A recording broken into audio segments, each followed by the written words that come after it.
Hey guys, what's up? It's me, Thomas. Today we're back here with Wombu, and, well, we did his follow-up, but we're here with the original specimens ranked from Spooky's Jump Scare Mansion. If you guys saw, I actually played the original, well, the HD remake, and I had to stop once the Ben jump scare happened. Like, again, sorry about that, just the eye thing really got me. It's just, yikes. Sorry for that, but whenever I get the chance to do it again, I'll go back to it. But anyway, let's see how Wombu ranks the specimens. Shall we? Be sure to like, subscribe for more. Hope you enjoy. Let's go.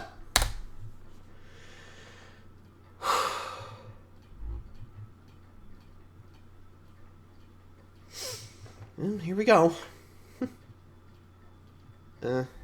Howdy doody everyone, it's me, a psychological manifestation of Countdown creator Wombu, projected from your own internal demons. Hello! It's time once again for some terrifying tomfoolery, but this time, I don't really care when it comes out, because in the year 2020, life is horror. This year I gave myself a bit of a challenge, and I don't just mean getting treatment for my mental health and releasing a video as a step forward to no longer tormenting myself for my misgivings as a content creator. Aw, shit, that got personal real fast. I swear I'll be funny for the rest of the video. Yuck. The challenge I'm actually referring to was beating a game that I had long avoided since around 2014, mostly for the presence of that word in the title. Nuh-uh, I don't do well with those. This year though, I buckled down and jumped headfirst into the fire. And by that, I mean a friend bought it for me and I wanted to prove to them that I wasn't chicken. It turns out I loved it and I wanted to make a video on it. Spooky's Jump Scare Mansion is a cute, variously stylized horror game about making your way through 1,000 rooms of a derelict mansion, while escaping all the horror genre tropes that have been lovingly referenced in the game's major elements. In the main storyline, there are 13 of what the game calls specimens, and I'm gonna rank them all from least favorite to favorite. But before that, I gotta talk about, rules. The ghost in the room? I know, I hate this part too. First of all, yes, I'm talking about the main game Specimen specifically. I know the Endless mode has the unknown specimens, and the Karamari Hospital DLC has monsters, and the Dollhouse DLC came out recently, which means this game is relevant again. But go come check out on, the extra I want a reasonable workload here. That. Those other specimens can maybe get their own video eventually, but for now, fuck them. Second, I should clarify that while all these guys in-game are designated by their specimen numbers, they pretty much all have actual names, some of which are official, and some of which are more colloquial among fans. I'll be including those along with the specimen numbers for the sake of distincting them better. Final disclaimer, I spent the bulk of my decision-making here repeatedly asking myself stupid scattershot questions that eventually made up my criteria. Are they scary? Do I like their design? Do they have a cool concept or backstory? Do I appreciate the reference? How dangerous are they in gameplay? What happens when they kill you? Do they have a nice place for chill hangs where I can sit down and eat one Twizzler? Keeping these things in mind should help get a better understanding of my train of thought, while I work my way up to the best, starting with the least best. Spoilers, I'm gonna be pretty positive on all of them, but now I'm getting ahead of myself. Wait, no I'm not. I've got nothing else to say. Start the fucking video, damn you! A pox! A pox on all your brain cells! What did I do? Alright, set it up. Well, I promised positivity with all of them, and I intend to keep my word, because if we're looking at the main storyline, 13 out of 13 specimens are good. Not one that I would reasonably describe as a total dud. And while I could further sweeten my language as much as I want, one of these clods has to be subject to the bitter bottom of the list. And after much deliberation, I unfortunately decided that I would not partake in the green Jolly Rancher. Really, Goop? Yeah, I mean, to be fair, didn't really die to him. Look, I'd probably talk about this guy way later if I was including the other specimens. Trust me, in a game with a floating baby head in a box and goddamn Otto the Otter, Goop is far from the shittiest creature in the game. It just had to be this way. As the first enemy in the game, what it brings to the table is kinda minimal, but as the first enemy in the game, it's still pretty good. After getting through the first 60 floors mostly uncontested, you reach a room that seems like any other, but someone left a big old puddle of high-C ecto cooler, and I guess they didn't have a mop or paper towels or a dog. They did leave a note though. Spouting, splashing, soaking, innards, ingesting, invoking. My language is fucking Broken. Bad. Turn around and fuck me, it's a lub glub. I'm not even kidding, that's literally the reference. And it approaches slowly with a pose that says, Really? Sir, is this your wallet? Did you drop your wallet? Sir, please, sir, take your fucking wallet, god damn it. I tease, but honestly, I think the Goopy Man works pretty well. The design is pretty scary, the choking sounds it makes are really menacing, and this is a solid game over screen, especially for a first monster. Plus, I can't help but feel weirdly sympathetic for the guy. The note seems to be written by the monster itself, and implies that it's in a constant state of choking. Choking. I'm never gonna let myself go for that one. It's immediately interesting characterization for a creature that, unfortunately, just didn't end up being that big an obstacle. That's why it finds itself at the bottom here. Again, for as slow. cool as that first impression was, the others on the list just gave me even more to digest while being notably more dangerous. Like, Hell, you have Goop gets to even willingly easier die to once this you thing. get the axe. How the tables turn, you 100% artificial green apple flavoring son of a bitch. But seriously, get well soon.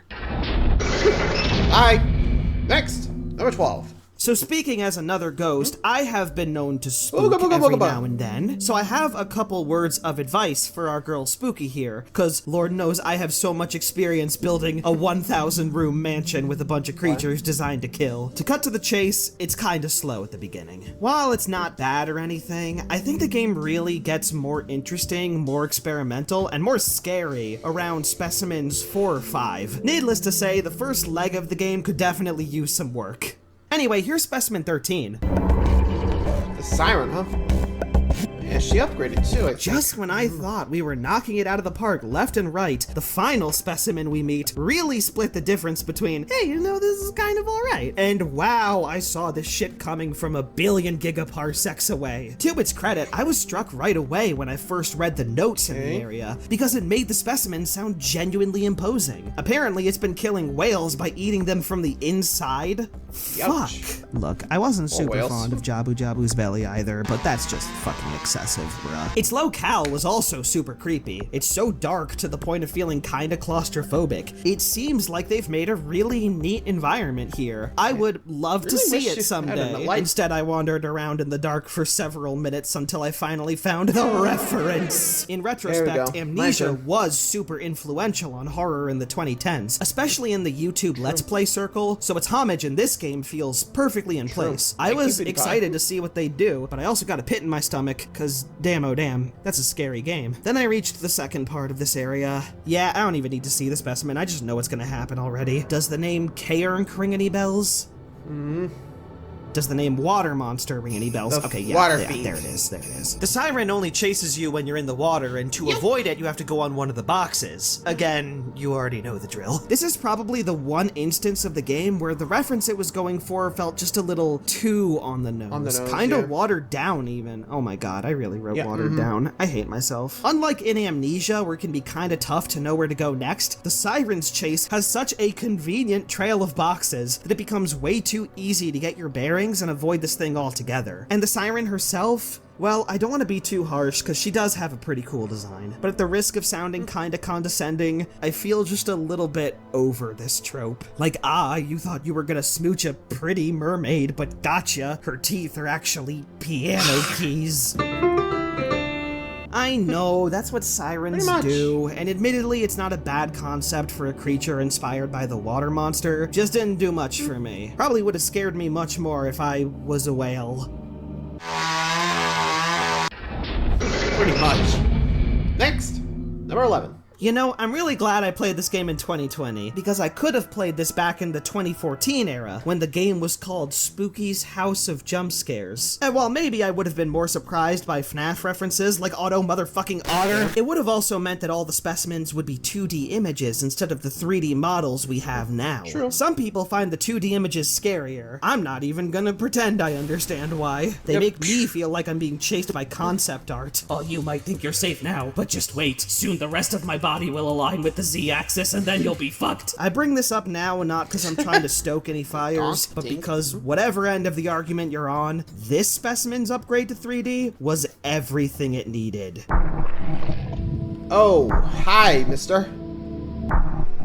So don't let the numbering mess you Caterpillar, guys up. everybody. This is Specimen Where the hell 3, are they? but it's referred to as Subject 5 in the notes around the area. Got it? Specimen 3, Subject 5, one and the same. Not that I think any of you are dumb, but I fucked it up several times on my first playthrough and I'm embarrassed, and please tell me I'm not the only one. Oh god. Whatever they were going for with the older versions of Specimen 3, it didn't really work at all. I don't know who was scared by this slow, small facsimile of a spider, but I'm really glad it's evolved into a big ol' centipede boy now. In spite of technically being the second monster you encounter in the game, I think it's a very notable step up from Goop. While there are quite a lot of specimens that simply chase you, Specimen 3 is the first one that has a fairly reasonable chance of killing you, since it's actually pretty fast now and can ambush you from little holes it makes in the ceiling. Yeah, like it's that. also the first specimen to introduce new special specimen locales. Get a load of these sexy test tubes. Ah, fuck, one of them broke. Someone should get Spooky over here to do nothing about it. Guess you know why there's no more people around. Well, I can very much appreciate what Specimen 3 brings contextually. I have to admit that this is one of the weaker locales on account of being super generic. And I mean that literally. The employees are called generic lab assistants. Wow. They're trying to be self-aware and funny about it, but there's truth in jest. That's all I'm saying. That's not to dunk on Specimen 3 itself, because if I'm being real, I fucking adore this thing. The design, the way it slinks out of the holes, the way it just goes fuck this shit, I'm out when you hit it with the axe, and this game over sequence is so much more awesome than it has any right to be. You're telling me there were 3 of these guys? Oh, wait, I guess that kind of makes sense. In all honesty, I developed a pretty big affection for Specimen 3 during the course of the game, which is effective in probably the exact opposite way of how it was intended. I would get happy when it showed up on the rechase cycle. It became my bro. I unironically think it's adorable, and that's not what a scary game is supposed to do. I like to rank horror lists on a balance between fear and love, how much I'm invested into the concept behind something scary, and how well it executes that concept. Specimen 3 goes way too far into the love section, so fine, maybe I'm not scared by it, but this thing still has my heart, and that's gotta count for something. If I ever do top 10 video game insects, I'll know who to call.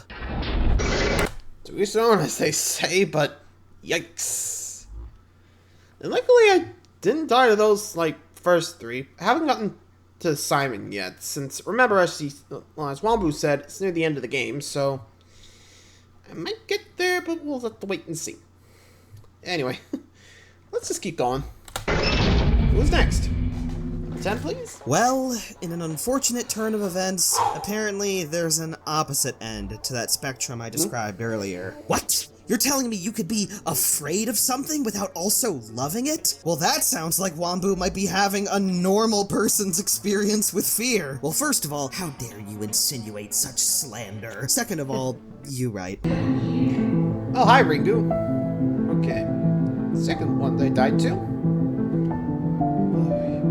At the very least, I can say that we've passed the threshold of specimens that, in one way, or the best way, generally underwhelmed. Specimen 4, aka Ringu, is such a step up in both scariness and atmosphere that it's kind of shocking. The first time you get to her area, it's like, I'm sorry, did I open the door to a different fucking game? Suddenly, you're in a totally empty Japanese school. It's dark as fuck again, but this time you have a flashlight, which means 2 things. 1, sayonara peripheral vision, I'm sorry I took you for granted. 2, I can't read the fucking notes. But for real, there's something unsettling about being in an empty school at night. Maybe it's just my personal Outlast 2 flashbacks, or maybe it's the constant feeling of, shit, I'm really not supposed to be here. It's simple but effective, and it even has some surprises that I genuinely missed the first time I played it. So the second time when I was really trying to take in the environment more, all of a sudden, oh god. There she is. Is that a fucking Madoka Magica reference? Yep. Okay, I'm sorry. After a while, you finally encounter Ringu herself, and once again, she's just immediately scarier than any of the other specimens you've encountered so far. The black fog, the way she faces through walls, and that chilling earworm of a chase theme. There's also this cool bit of animation with her where she opens her jaw more the closer she gets to you, which is also fitting given that her method of killing is fucking voice consumption. Yeah, that's what I was saying. And that actually brings me to to why Ringu didn't place all that high. I think she's quite effective in execution, but she kind of bores me in just concept. avoid the stairs She's with a her, reference she'll to the go ring. get ya. That's how I like did. all there is to know about her. Which is why even when she got evolved forms in the game's endless mode, my fear of her is still kinda waned. Also, this game over sequence is one of the weaker ones in my opinion. It's kinda fucked up, but also sorta plain, and it doesn't even have the cool cryptic text that most of the other ones have. When you die to Specimen 3, it says, "Once in a land of dreams, I thought I could be free,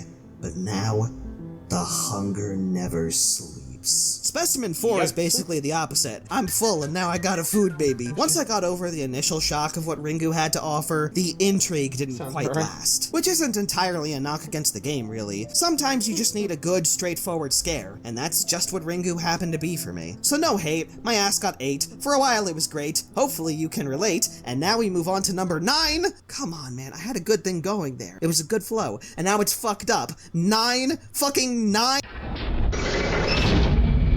Yeah, he's Motherfucking 9. God damn it. Honestly. Who even made that number? I can't believe this shit.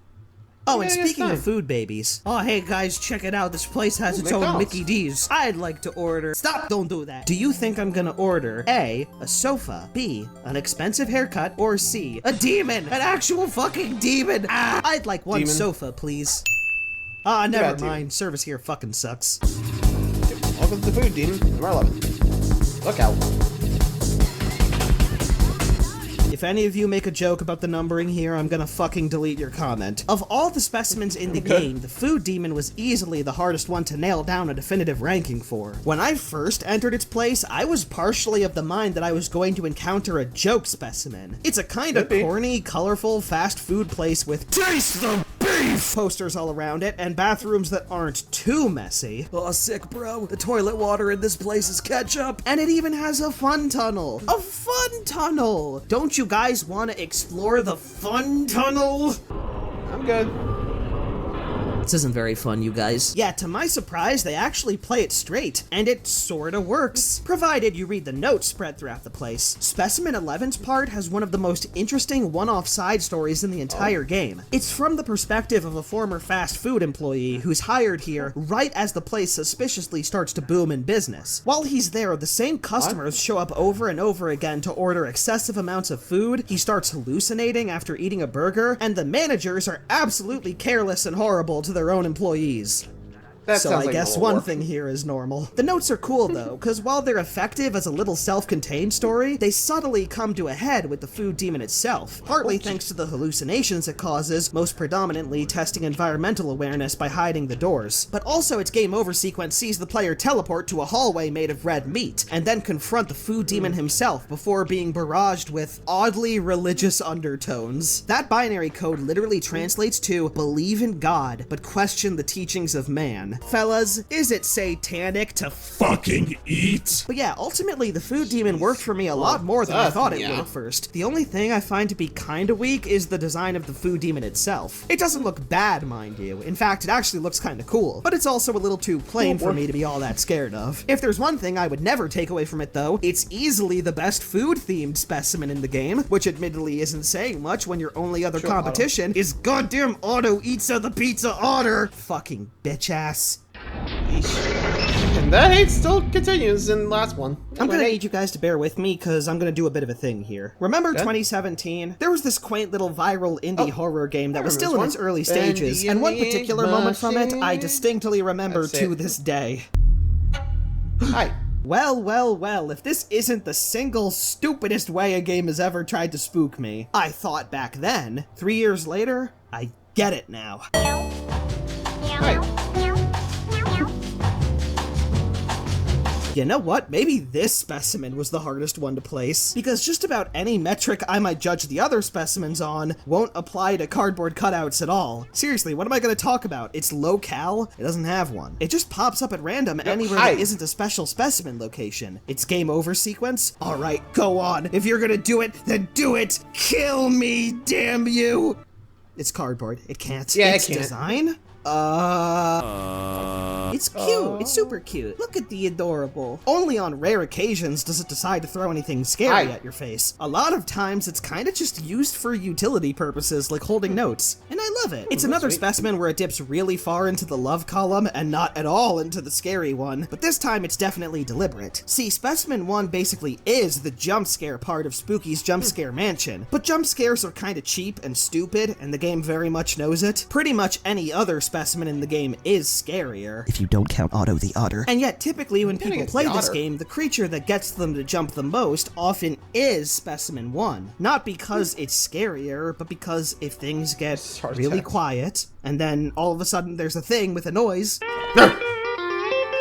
you're probably gonna react. It's as cheap gets. Cheap like cardboard. And you know what? It's a pretty good bit. I love seeing people start off being mildly amused and then steadily grow to get genuinely annoyed at how disruptive it can be during another specimen chase, only to eventually simmer down into a sort of begrudging endearment thing. I mean, it's basically using a comedic jump scare to draw attention to the underlying manipulations that make people react to jump scares. Oh, you got me again, you little bastard. Good games, good games. Yeah, honestly, fair. Those cardboard cons can get you if you're not careful. In the way, just be like, don't see it coming, just hi again. Can attest to that, because god dang does it get crazy. Okay, almost there, so let's keep going with number 7. Friends, foes, the halfway point approaches us with great imminence. Thusly, the next sentence is interrupted by knocking sounds. Oh wait, I wasn't supposed to read that line. There's some doors in this house. I'll get it. You shouldn't have done that one. Hi, Ben. I think I'm gonna let this one cook a little longer. You shouldn't have done that, Wombo. Never mind, I think I burnt it. Yep.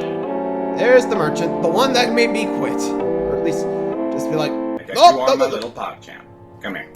That bitch stays closed now. I'm not entirely sure how much I really need to discuss the merits of Specimen 6, aka Ben the Merchant. If anything, I should be frantically explaining why he's not even in the top 5. I never thought I'd call a number 7 spot the big one, but this is the big one. Somehow, in some way, Ben the Merchant is the most notorious specimen in the game. It's to the point where even people who haven't touched Spooky's Jump Scare Mansion have vague knowledge of Ben. Is it because he's based on, you know, those horror stories that get posted on the internet? A scary spaghetti. I mean, it has to be, right? Because he's pretty unassuming looking otherwise. He's just some guy with a happy mask salesman face. Stop right there. You hear that? That's ignorance talking. And turning a blind eye to this guy? Well, that's exactly how he gets ya. I get it now. Believe me, I get it. Specimen 6 is the first one to really throw a wrench into the works. You can't just run from him like you can with Specimens 2 through 5. No, no, no. Because this guy isn't just a man,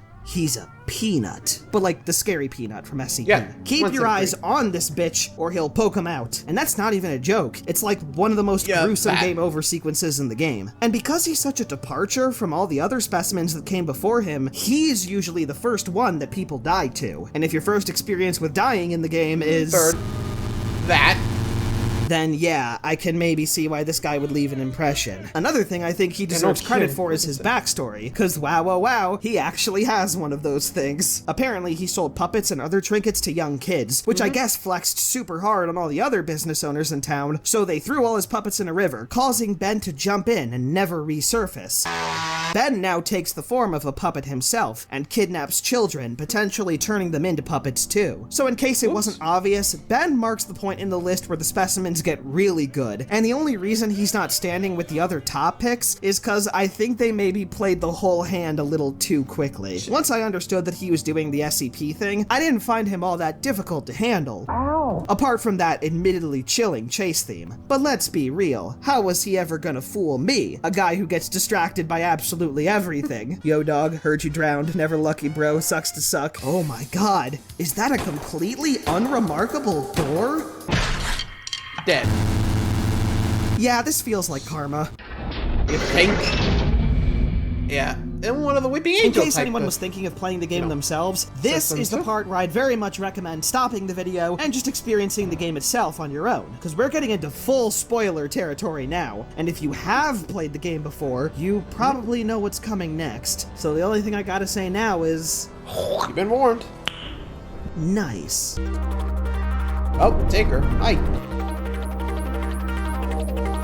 Yeah, that's right. Yeah. No joke about the numbering this time. The sex number is funny. Fun fact, when I was playing through the game, I had a feeling that one of the specimens was going to be the final boss. I had 3 suspects, my prime of which was Specimen 1. Yeah, I thought it was gonna be some subversion of expectation trueform shit. It made a lot of sense in my head, okay? I was side-eyeing all these cartoon skeletons and pumpkins like, yeah, bitch, I'm on to you. And then my second suspect turned out to be the actual final boss. I was kinda conflicted on the Taker for a while. Unlike the other specimens in the game, barring Specimen 1, he doesn't really have a set encounter. Instead, triggering him is a lot more circumstantial. He just kind of shows up if you're in a room for too long. There is at least one room layout where it seems like an encounter with him was intended, where you enter a long hallway that goes on forever until the Taker shows up, does his taking thing, and fucking spams chat like a motherfucker. I've seen people go through the whole game and never get his room though, so it's very possible to have never even seen the Taker by the time he reveals himself as the final boss. And speaking of the boss fight, I don't know, it's pretty good. It's not difficult, mind you. His attacks are easy to avoid and his gameplay loop is super predictable. But for the last and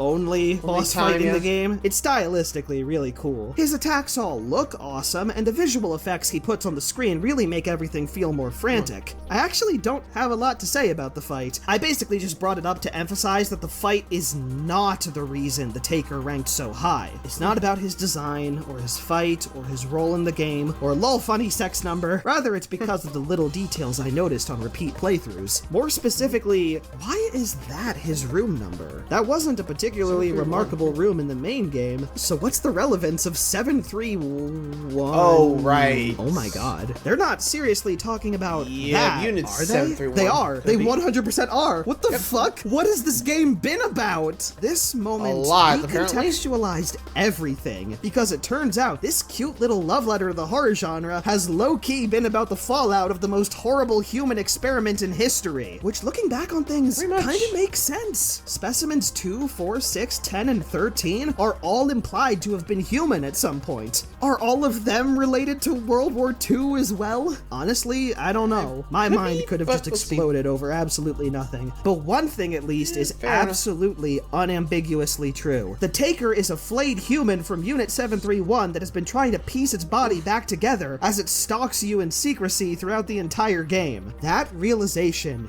hit me real deep. Hit me like my finger over the enter key as I spam take the dead to my friends moments before they block me. Such a high concept creature was hidden right under my nose in the form of a specimen that I originally ranked right under Ringu. And while it's maybe a problem that I didn't realize I loved this concept so much till after my second playthrough, the important thing here is that I'm now smart enough to draw wild speculations about a fringe horror game from 2014, a skill that I'm sure will serve me never again. But hey, it was fun Yeah, for just probably this never once. again.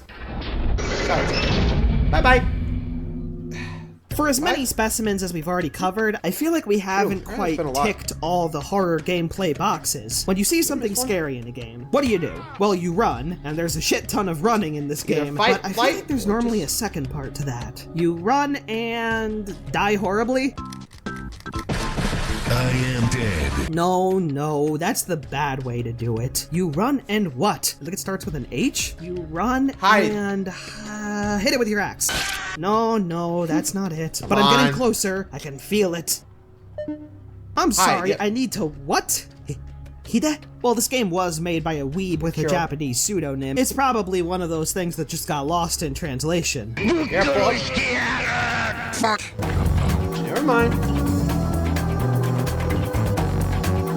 What's this deal? Can I just say, it feels so weird to get this far into a horror game and only just get your first hiding prompt. My brain genuinely had to take a moment to be like, wait, this is different actually. What's the occasion? Well, take a listen.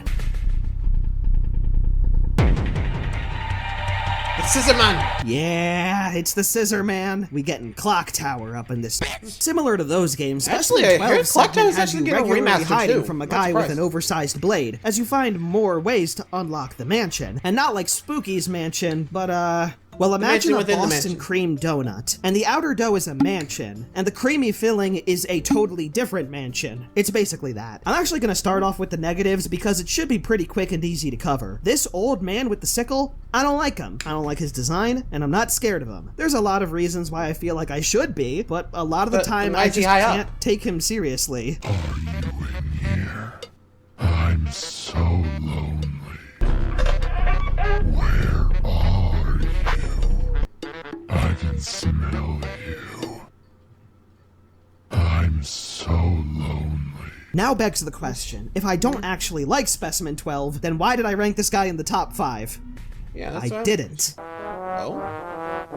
No, I didn't do that either. What I mean is, that old guy isn't Specimen 12. That old guy is actually a possessed host for the real Specimen 12, the mansion itself. Oh. Yeah, that creamy Oh. filling in our Boston cream mansion donut is the actual Specimen 12. What we get is the most strongly characterized that makes place sense. in the whole game. It doesn't look that different from So the it's normal full call mansion. itself. In fact, it kind of looks a bit shittier, but even that's by design. Specimen 12 is a big ol' fake ass, a prissy prick who's trying to impress the real mansion by pretending to also be a mansion. The brick walls and wood are confirmed to be painted over. In fact, everything in the mansion looks ever so slightly artificial. I bet those aren't even real Pepsi bottles. Thankfully, there is one room where there's not a doubt in my mind that Specimen 12 is being its real self. The cellar. Well, if this ain't just the worst fucking thing ever. Excuse me, can one of you dead, decayed skeletons point me to the way out of this goddamn nightmare? That's the other thing that really works about Specimen 12, actually. I'm one of those people that tries to take in the full experience, you know, like a good little gamer. But if you want to, you can actually just brute force your way through almost everything. Not here, though. The very nature of exploring the mansion and hiding when the need arises means you have to engage somehow with the specimen directly. If the walls could talk, they'd tell you to stop being such a fucking scrub. This sort of change to the usual format of gameplay makes the paranormal structure one of the most satisfying late-game specimens to surmount. In fact, it probably would have been a better Specimen 13 than the actual Specimen 13. I really can't complain, though. I guess Specimen 12 isn't killing any whales. Instead, it just ruined donuts for me. You won't take me as a host, motherfucker! My mind is too powerful now! Just like me. Empty inside. Ouch.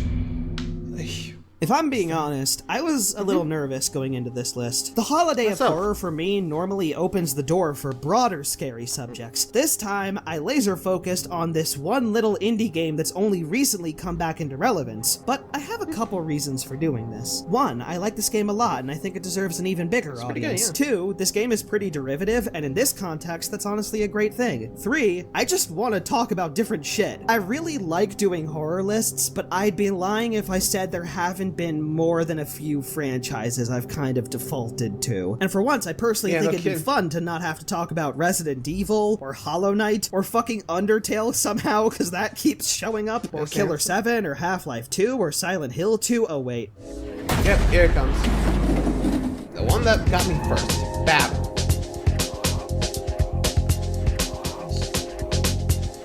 That's right, even when I'm talking about a totally different game, Silent Hill 2 still gets on the list. I will never escape this game. And neither will any of you. Maybe I'm biased right now because one of these things finally referenced some of my favorite horror media ever. I would also argue, however, that these feelings can go either way. Have you ever had something you loved get reappropriated poorly? Because I certainly have.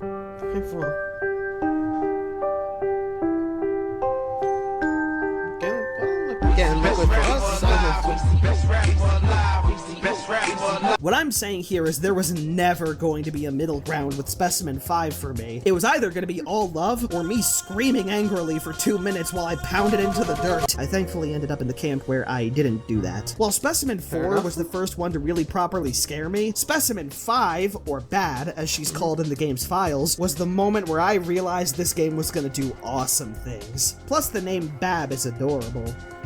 Bab. Everything about Bab that's and what I her thought too. section of the Bab, game bab, is bab, so stylistically unlike anything else the game has to offer. And that's because better than ever, the game was able to wear the best of its inspirations without sacrificing the identity, creating an eerie, organic, and industrial rundown mental ward with the sort of surreal, spacey, yet unmistakably video gamey visual flares that are super characteristic of Spookies. Same thing can be said of Bab herself. On a surface level, it seems like she's splitting the difference between Silent Hill 2's mannequins and bubble-headed nurses while giving them Pyramid Head's weapon. But she's also got this heavily shaded texture that's kind of fleshy, but also sort of crunchy and polygonal. What really got me about her, though, is how she fucks with all the environmental textures as she chases you, focusing a lot more on disorienting the player and less on going full aggro. Because of this, she's easily the most uncanny specimen to see coming towards you. Effective on subjects with mental issues and weak wills. Oh no, it's me! There's this air of mystery surrounding her as well. Her method of killing is listed as unknown, and this game over screen, which I love by the way, doesn't make it super clear what's even happening to us. Plus there's the always underlying question of,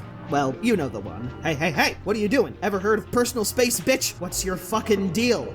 That one. We know she was found in a church, and it seems like she had a cult following her. That would make sense, and it would admittedly be very Silent Hill of her. But then there's also these weird parental themes happening. Her cult followers seem to refer to her as Mother, and it's also implied through one of the notes that she got angry after said cult burned a little girl in a ritual sacrifice. The most striking example of this, however, is the most cursed room in the entire game.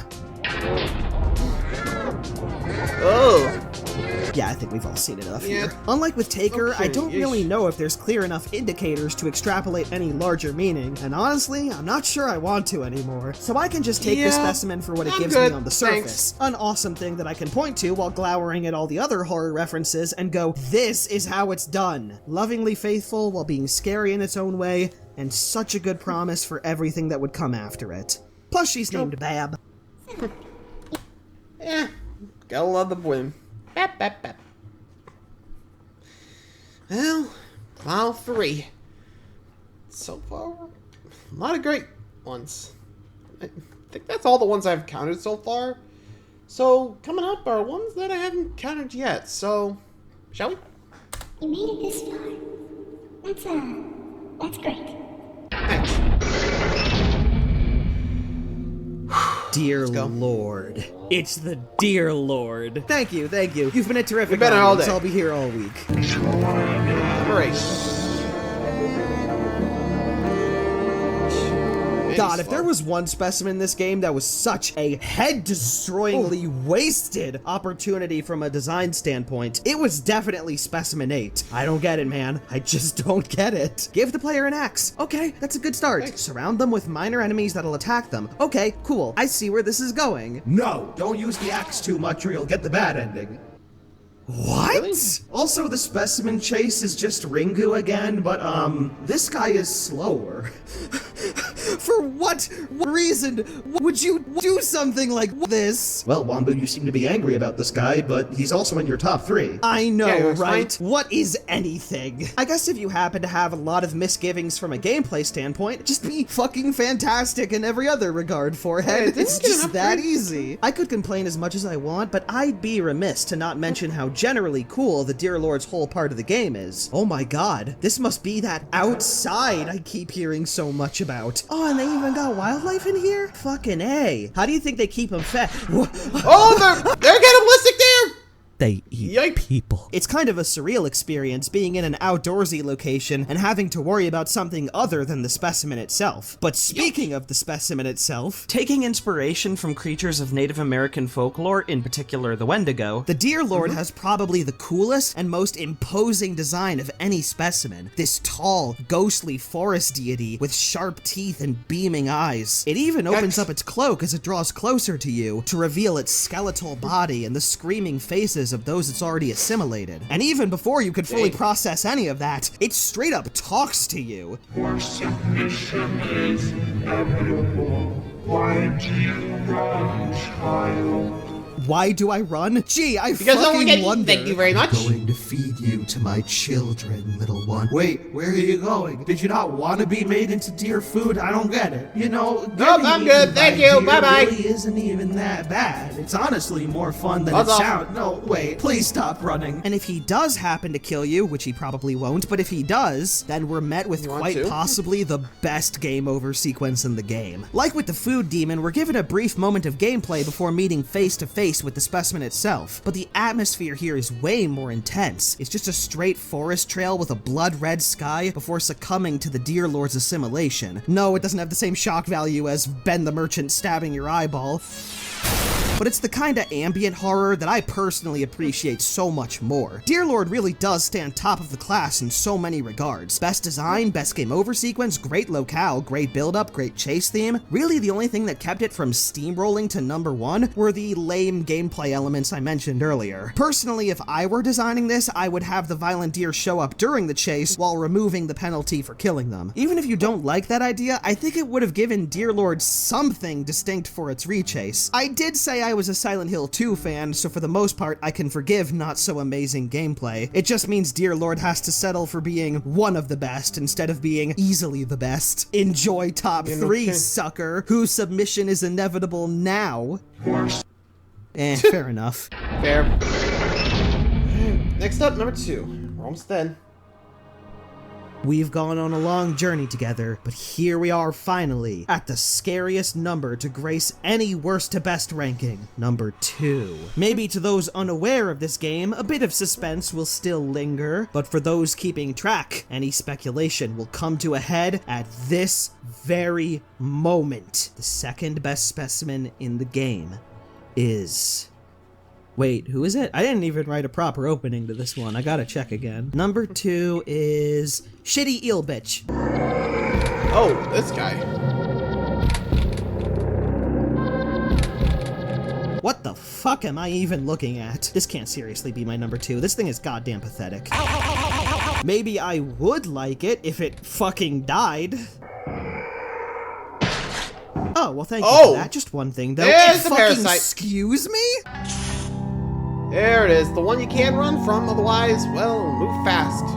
Like so, see? Yo, it's the thing. No, I mean Not the that thing. thing. It's literally No, cled try the again. thing. Okay, thank you. The whole Close, but development yeah. story Okay. of Specimen 10 is pretty unique compared to all the others. That weird eel you saw a second ago was the original Specimen 10, and I guess somewhere along the line it was decided that this creature would be totally reconceptualized. Rather than just a simple replacement though, they decided to go whole hog and have the new Specimen 10 fucking kill the old one. It's such an out of nowhere entrance, yet it perfectly introduces one of the most weird, subversive, and ever-changing specimens in the game. 4 different forms this guy takes in the time you see him. The old and new Specimen 10 are 2. Another happens if you get too close as it tries to bite you with its gaping chest mouth. That. The final form is the real kicker, however, and it happens when you go too far. That. That's right, it becomes tiny. Can I get like a tiny audio stinger? Thank you. For real though, the scary thing about the leech form is that it's just faster than you. You can't outrun it. Every other specimen apart from one goes... Come out. The parasite, on the other hand, says, let me stop you right there. Walk with me, please. Okay. I personally can't help but love the way it changes the relationship between player and enemy. Most of the other specimens, I could just be like, nope, not dealing with you. I like you. Not you, Mr. Subject 5. You can stick around. By comparison, it's really interesting to have this one monster that I just have to wait for. It's a very different feeling from a normal chase. I appreciate it a lot. And it's all the more surreal with its discordant mess of a chase theme playing in the back. And if that's not enough, Specimen 10 also visually fucks with the player a ton. It's pretty much the only specimen that consistently takes me by surprise when it shows up on the rechase cycle. I'll just be walking along and suddenly, oh god, I guess it's time for our morning stroll again. Is there anything I don't like about Specimen 10?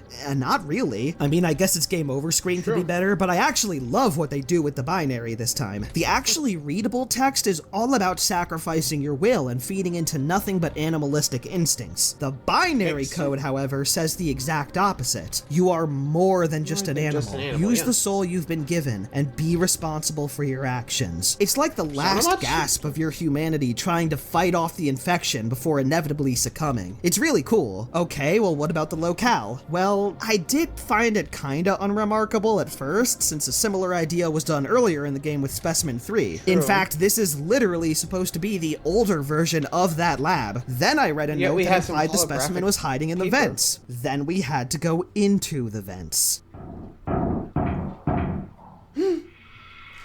So yeah, in spite of my first impressions, the locale was pretty effective. And that's honestly how I'd best explain Specimen 10 in general. It was the creature of many surprises. When I thought it was gonna zig, it zagged. When I thought it was over, it wasn't. When I thought it was gonna make a left, it opened its chest and sapped my very essence from my body. And of course, when I thought it was gonna be number 1 on my list for the longest time, well, god damn it, you even got that one over on me. Yikes. Number 1. Alright, last one. The number 1 specimen. Lucky number ass son of a bitch. The wall of flesh. Yeesh. Well, hello there. Are you lost, little ones? Yeah. You're the little one. Me too. Believe me when I say that I'm surprising myself with this. No joke, Specimen 7 was initially in my bottom 3. I think I just didn't really get it at first. I got so used to the cycle of recognizing all the referential shit. Oh, it's The Ring. Oh, it's Silent Hill 2. Oh, it's Legend of Zelda. And then you get to 7 and it's just like... Please insert your own confused onomatopoeia. Needless to say, no other specimen grew on me so much so quickly. Really? Specimen 7 section is so bizarrely existential and different from everything else that it barely even registers as an enemy encounter. It just feels like its own weird, isolated moment. Specifically, it's a moment where you meet a cat that takes you through increasingly surreal and occasionally cosmic environments. This cat is the only living creature in the main game that doesn't ever attack you. Instead, and there's really no better way to describe it, it espouses Jungian psychology at you. The mask you wear serves its purpose well, but be careful not to lose yourself in it. It's the sort of thing that's easy to dismiss as being just way too pretentious. You can't assault my wrinkly brain with your large words, feline fiend. Little by little, though, the cynicism just sort of crumbled away. It really started to make sense, all the things the cat was saying about knowing my projections and being ready to see what I'd rather not be, especially once the chase itself happened. Oh. Now, obviously, the Wall of Flesh seems to be inspired by something like Gygus from Earthbound, but aside from that, what has the point of all this been? Therapy. The game just stopped doing its normal thing to give you a therapy session. Specimen 7 is described in-game as a form that can change from person to person, and is effective on those with psychological issues. It's effectively a metaphor for trauma and potentially mental illness. See? Those jokes I made about my mental health earlier in the video weren't a throwaway after all. Well, I have a tiny brain, I swear. Ow! The chase takes place in a dark red hallway. The walls flash with all sorts of weird images as the Wall of Flesh steadily closes in on you. What you've got to do is focus up and not get distracted by any of the imagery on the walls. It sounds easy, and it is. I can get through this no problem, and my eyes wander to the point where they're not even on my face half the time, but it's not the difficulty I love. It's the discord in the mindscape concept. The build-up to the chase encourages you to succeed for yourself and make it through, while the specimen itself leans on you making the conscious choice to dwell on it and let it take you. And in 2020 especially, the message of triumph over one's traumas and inner demons felt all the more poignant. The only disappointment I have with Specimen 7 is that it doesn't have a game over sequence. Other than that, everything here is utterly fascinating and I adore it. For as derivative as this game is in a lot of ways, this really felt like the one moment where it did its own thing and embraced its own identity to really exciting results. Akumakira, you've made something truly special. Thank you for giving me this kawaii neko-chan to acknowledge my feelings. Everyone else, stay safe. We're all in this together. Be the Jungian cat you want to see in the world. Amen. I think that's just about it, so, well, let me know your favorites if you actually played the game. So, yeesh. Hadn't really got me there, but hopefully if I ever go back, I'll have it go a little further. But we'll see. For now, like I said, I think here's a good place to stop. So, thanks for watching. Adios.